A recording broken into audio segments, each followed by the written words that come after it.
राम राम सभी को। आपको पता है कि एच टेट अब आने वाला है, मई में हो जाए या जून में। तो उसके लिए मैं अब प्रिपरेशन कर रही हूँ। तो ये मेरे हैंड रिटन नोट्स हैं, तो मैं सोच रही हूँ आप सभी को के साथ भी शेयर कर लिया जाए।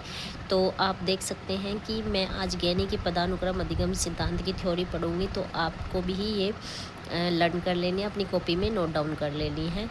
लर्निंग के इन्होंने 8 स्टेप बताए हैं। सबसे पहले इन्होंने 8 स्टेप कौन कौन से बताए हैं वो देखते हैं। इनकी हायरार्की जो चलती है वो बॉटम से टॉप की तरफ चलती है, क्योंकि उन्होंने पहले बताया है कि सिग्नल लर्निंग होती है सबसे पहले। और सिग्नल लर्निंग में क्या होता है कि जब सिग्नल मिलता है, कोई भी संकेत मिलता है जब बच्चे को, तो वो उसके प्रति क्या करता है, रिएक्शन करता है उसके प्रति।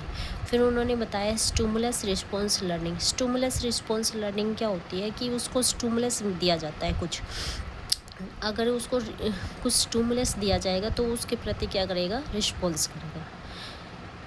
तीसरा है कि चैन लर्निंग। चैन लर्निंग तो आपको पता है कि चैन क्या होती है कि छोटे छोटे टुकड़ों में सीखता है बच्चा उसको। फिर वर्बल एसोसिएशन।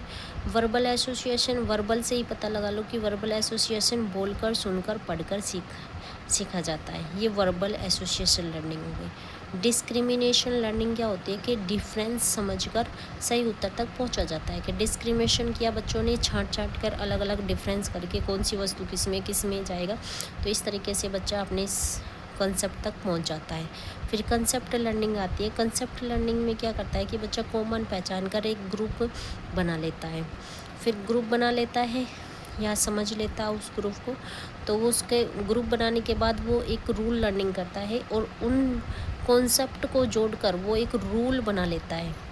कॉन्सेप्ट को जोड़कर एक रूल बना लेता है, तो और रूल बनाते ही वो अपनी प्रॉब्लम सॉल्विंग लर्निंग तक पहुंच जाता है। अब समझेंगे कि लो लेवल कौन सी है और तो हाई लेवल कौन सी है। डिस्क्रिमिनेशन, कंसेप्ट, रूल और प्रॉब्लम सॉल्विंग, ये इसके हाई लेवल है। सबसे हाई लेवल पूछे तो प्रॉब्लम सॉल्विंग है, और सबसे लो लेवल पूछे तो सिग्नल लर्निंग है।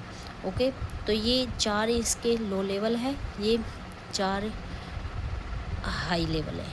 तो इनको इसी सीक्वेंस में याद करना होता है। तो उम्मीद करती हूँ कि आप सभी को वीडियो अच्छी लगी होगी। अच्छी लगे तो like and subscribe and share. Thank for watching.